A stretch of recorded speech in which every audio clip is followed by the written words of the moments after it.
मस्तक पर चंद्रमा धारण करने वाले, जिनकी जटाओं में गंगा का वास है। बगल में जगत जननी मां अन्नपूर्णा विराजती हैं। प्रथम प्रदक्षिणा करते भगवान श्री गणेश सदा जिनकी आराधना करते हैं, ऐसे भगवान शिव की नगरी है काशी। काशी दर्शन कार्यक्रम में आप सभी का स्वागत है। नमस्कार।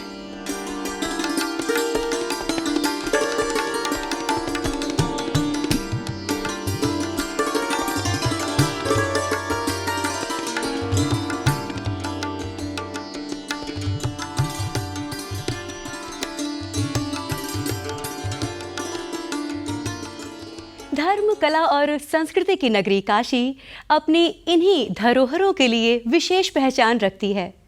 संगीताचार्यों पर लिखी उनकी पुस्तकें उनके व्यक्तित्व का आभास कराती हैं। शास्त्रीय संगीत के मर्मज्ञ पद्मश्री डॉक्टर राजेश्वर आचार्य के कृतित्व पर आधारित पुस्तक काशी के संगीताचार्य पद्मश्री पंडित राजेश्वर आचार्य का विमोचन समारोह गत दिनों काशी कला कस्तूरी संस्था के तत्वाधान में कन्हैया लाल स्मृति भवन में आयोजित किया गया। इस पुस्तक की लेखिका डॉक्टर शबनम खातून ने सधे अंदाज में पुस्तक को लिखा है। पंडित राजेश्वर आचार्य के संगीत विधाओं को इन्होंने शब्दों में पिरोया है।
इस समारोह में अतिथियों का स्वागत स्मृति चिन्ह देकर किया गया।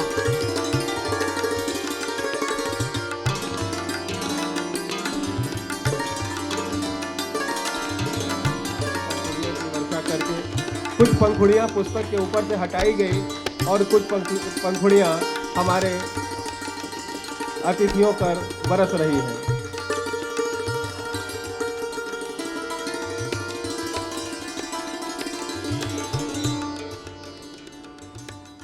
मुझे एक जुनून है लिखने का। मैं उनकी चीज़ों को मैं लिखूंगी और मैं आपको ये बात यकीन के साथ मैं कह रही हूँ कि आचार्य जी के ज़िंदगी का कोई हिस्सा नहीं बचा है जिसको मैंने टच ना किया।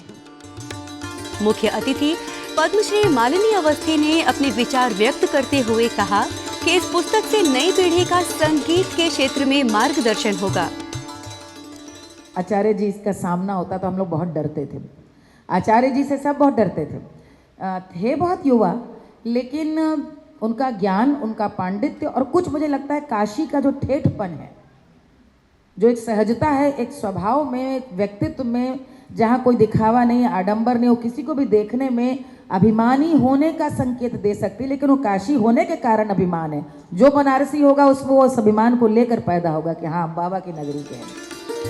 विशिष्ट अतिथि एयरपोर्ट के पूर्व निदेशक आर्यमा सान्याल ने संगीत विधा पर प्रकाश डालते हुए कहा, एक वर्ष की इसकी जो साधना, जब जब उसका टेम्पो थोड़ा डाउन होता था तो मैं थोड़ा बात करती थी। मैंने इसको कहा कि मैं हमेशा तुम्हारे लिए उपस्थित हूँ, अवेलेबल हूँ, क्योंकि ये तपस्या किसी पूजा से कम नहीं था। ये पूजा इसने करा और इस पूजा का फल स्वरूप हमको ये पुस्तक मिला है आज। समारोह में उपस्थित अन्य विशिष्ट अतिथियों ने संगीत क्षेत्र के उपलब्धियों पर अपना वक्तव्य देते हुए कहा, बनारस एक बहुत बड़ा तहजीबी सेंटर है, एक बहुत बड़ा कल्चरल सेंटर है और यहाँ जिस गली जिस मोहल्ले में जाइए, चाहे वो कालीन हो और चाहे वो कारचोब का काम हो और चाहे वो और दूसरे पेशे हों, उसमें अपनी एक महारत रखता है। उसको भी आप इससे कम ना समझिएगा, माफ़ कीजिएगा। हम किताबें तो तसनीफ़ कर सकते हैं, लेकिन कालीन अभी हमें 1 फीट बिंदे तो हम नहीं बुन पाएंगे। हुनर की बात कर रहे हैं। कल्चरल सेंटर सिर्फ लिटरेचर में नहीं देखा जाता है, वहाँ के तमाम जो होते हैं वो देखे जाते हैं। कलाकार आशीष गुप्ता ने कैनवास पर संगीताचार्य डॉक्टर राजेश्वर आचार्य का चित्र उकेरा। तत्पश्चात यह चित्र उन्हें भेंट स्वरूप दिया।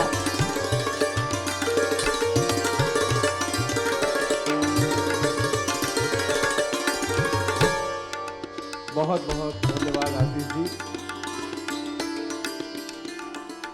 इतना कुछ आप लोगों ने कहा, गुणवत्ता की इतनी परख आप लोगों को कि प्रशंसा का स्तूप लगा दिया, और मैं उड़ी हुई धूल के एक कण के समान देख रहा था कि अब क्या कहें इसको। 16 साल की उम्र में देखा था, 12 दिन का कैंप शुरू किया था मैंने कि यहाँ की प्रतिभाओं को लेकर 12 दिन तक लगातार संगीत का कार्यक्रम करूँगा, और वो याद है।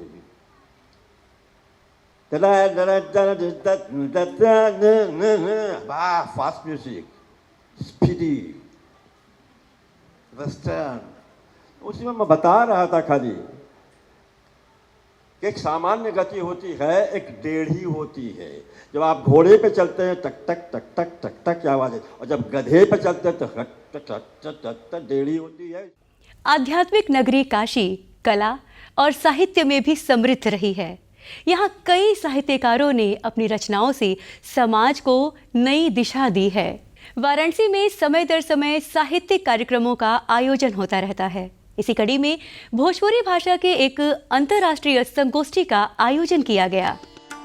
गत 28-29 सितंबर को काशी हिंदू विश्वविद्यालय के परिसर स्थित वैदिक विज्ञान केंद्र में भोजपुरी जनपद भाषा, सृजन और कला विषयात्मक अंतर्राष्ट्रीय संगोष्ठी का 2 दिवसीय आयोजन भोजपुरी अध्ययन केंद्र एवं हिंदुस्तानी एकेडमी प्रयागराज के संयुक्त तत्वाधान में किया गया। भोजपुरी भाषा पर आधारित इस संगोष्ठी में भाग ले रहे अतिथियों ने अपने वक्तव्य में भोजपुरी जनपद, कथा, कविता और भोजपुरी भाषा लेखन पर विचार रखे। भोजपुरी कथा लेखन का समकाल विषय पर अपनी बात रखते हुए डॉक्टर मृत्युंजय कुमार सिंह ने कहा कि भोजपुरी में कथा लिखे का परंपरा ना रहल, लेकिन कथा कहे का परंपरा जरूर रहल। यदि हम भोजपुरी में एगो कथा लिख रहे हैं, भोजपुरी ध्वन्यात्मक भाषा। अब ये देख सुनिए, जितना चीज बोलाई, घहराए, फहराए, टपकाए, टपियाए, घन घन, चम चम, कट कट, छप छप, एक तरह का अलंकारिक भाषा। ये भाषा के जे अगर वही रूप में हमने के ना रख सकता, अब जैसे आजकल कहानी देखा था नहीं, लोग भी प्रयोग कर शुरू कर रहा है। हम भी गए रहे, हम भी गए रहे, खत्म ना हो सके। जैसे वो हम भी गए रही, वो हिंदी के प्रभाव चले। काशी विद्यापीठ के डॉक्टर अनुराग कुमार ने इस भोजपुरी भाषा के संगोष्ठी में देश की राजभाषा और मातृभाषाओं पर प्रकाश डालते हुए बताया, ये भी भोजपुरी के लिए कहा जाता है कि जैसे अवधि के पास बहुत समृद्ध और लिखित साहित्य दिखाई देता है, वैसा वहां पर नहीं है, या ब्रज का जैसा साहित्य वैसा वहां दिखाई नहीं देता। लेकिन मैं यहाँ पर थोड़ा सा रुक करके बात कहूंगा कि ऐसा नहीं है।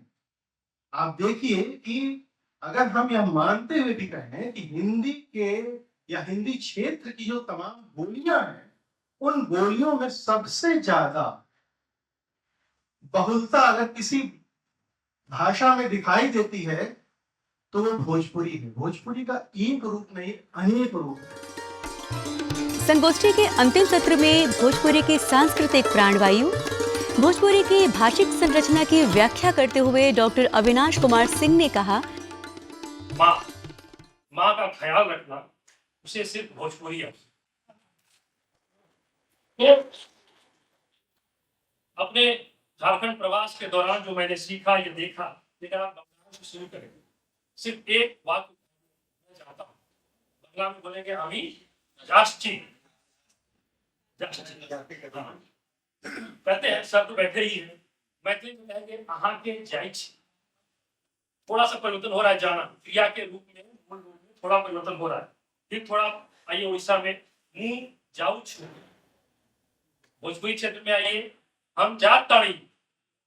तड़ाकड़ की बात हुई थी ग्रियर्सन साहब ने, तड़ाकड़ बहुत होता है।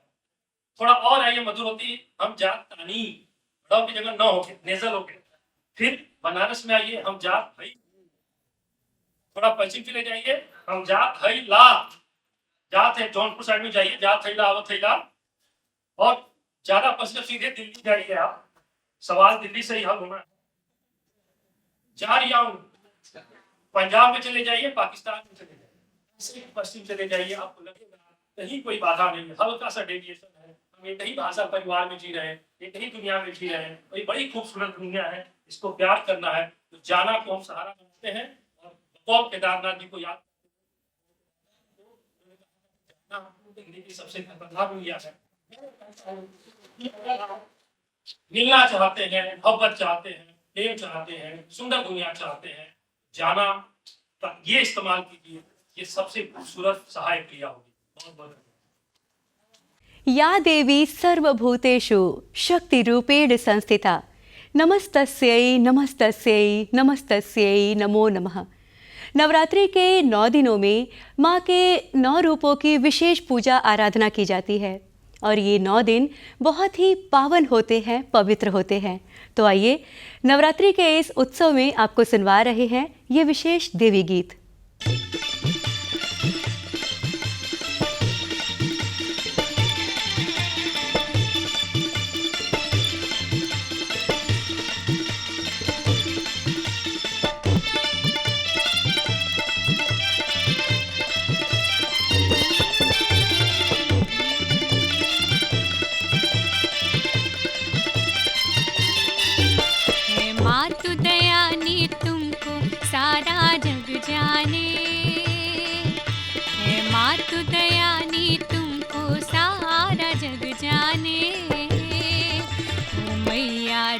कल्याणी सारा जग जाने, ओ मैया जग कल्याणी सारा जग जाने। ओ मातु दयानी तुमको सारा जग जाने, ओ मैया जग कल्याणी सारा जग जाने।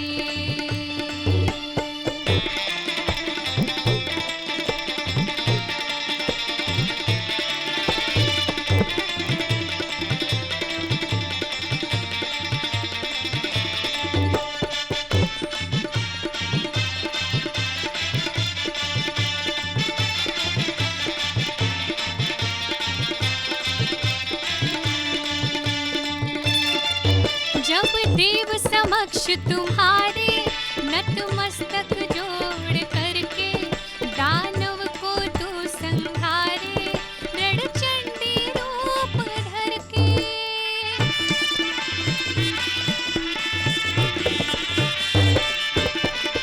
जब देव समक्ष तुम्हारे नतमस्तक जोड़ करके, दानव को तू संहारे असुर अधम अभिमानी सारा जग जाने, असुर अधम अभिमानी सारा जग जाने। ओ मैया जग कल्याणी सारा जग जाने, ओ मैया जग कल्याणी सारा जग जाने।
में तू वरदानी सारा जग जाने।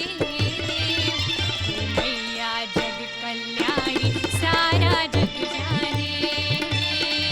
ओ मैया जग कल्याणी सारा जग जाने। है माँ तू दयानी तुमको सारा जग जाने।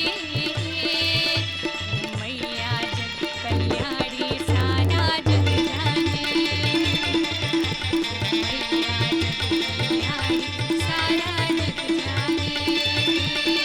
ओ मैया जग कल्याणी सारा जग जाने।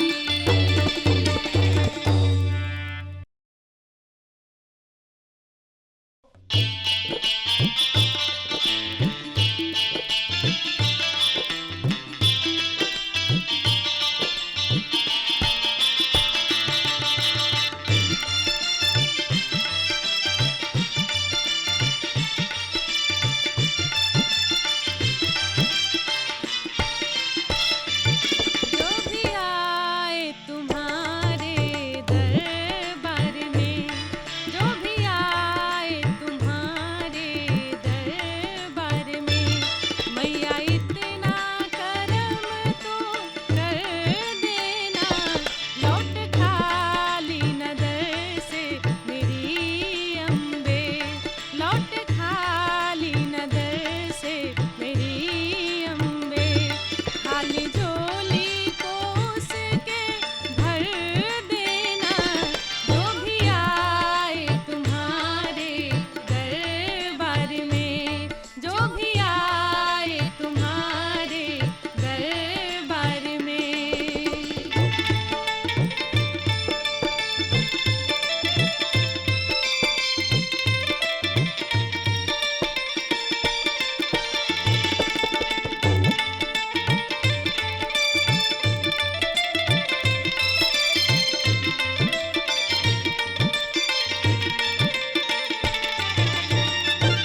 ये था हमारा आज का काशी दर्शन कार्यक्रम।